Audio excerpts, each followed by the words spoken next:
តោះចឹងតើយើង connect អីគេ include code ទៅកាន់ Gmail យើងគេ connect មិនអញ្ចឹងរបៀបដែលគេ connect គឺអឺយើងចុចឡើងនេះមកណានេះឈ្មោះយើងនេះមកហើយចុច setting តោះមកយើងមើលពាក្យ connector នេះអញ្ចឹងដល់ពេលនៅ connector ហ្នឹងវានឹងមានរបស់មួយចំនួនឲ្យយើង connect បាទដូចជា Google Drive GitHub Slack អីគេផ្សេងទៅបាទខ្ញុំមិនស្គាល់ទេបាទមាន Gmail អញ្ចឹងយើងចុច Gmail មកយកពាក្យ connect មកបើសំណួរសួរថាវាអាច connect ហើយវាធ្វើអីបានខ្លះបាទអញ្ចឹងវាអាចសរសេរ email វាអាចអាន email វាអាចស្វែងយក email ណាជា scam email បាទអញ្ចឹងណាអញ្ចឹងយើង log in មក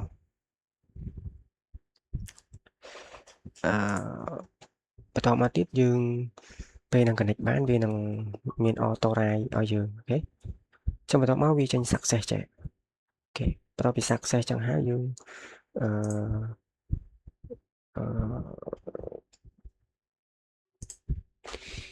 បើយើងបើកវាពេញមកយើងមាននៅរបស់មួយទៀតដែលយើងចុចមើលលើ permission របស់វាណា refresh Julie គេអញ្ចឹងអូខេបន្ទាប់មកយើងអាចប្រំទៅទេខ្ញុំ no connect refresh Julie គេបន្ទាប់មកខ្ញុំប្រំវាចុចថាឥឡូវlist priority my email អូខេអញ្ចឹងខ្ញុំបើកទៅ email ខ្ញុំវិញចឹង email ខ្ញុំយ៉ាមើលខាងទៅបាទអញ្ចឹង email ខ្ញុំ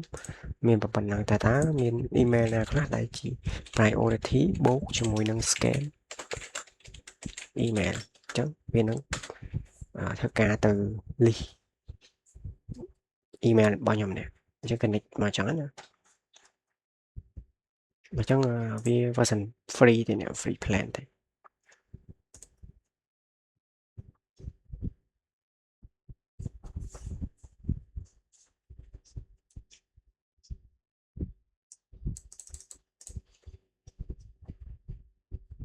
គឺអញ្ចឹងវាមាន alert security បាទអញ្ចឹងអាហ្នឹងជា priority របស់ Gmail របស់ខ្ញុំអូខេមានប្រមាណហ្នឹងអូខេហើយនេះមាន OKX crypto ឯណានេះ OKX នេះអូខេអញ្ចឹងវានឹង list down អញ្ចឹងscam មានពពុះ scam email អីវានឹង check ប្រាប់យើងអញ្ចឹងទៅអូខេចឹងអត្ថប្រយោជន៍នៃការប្រើ connector នេះប៉ុណ្ណឹងណា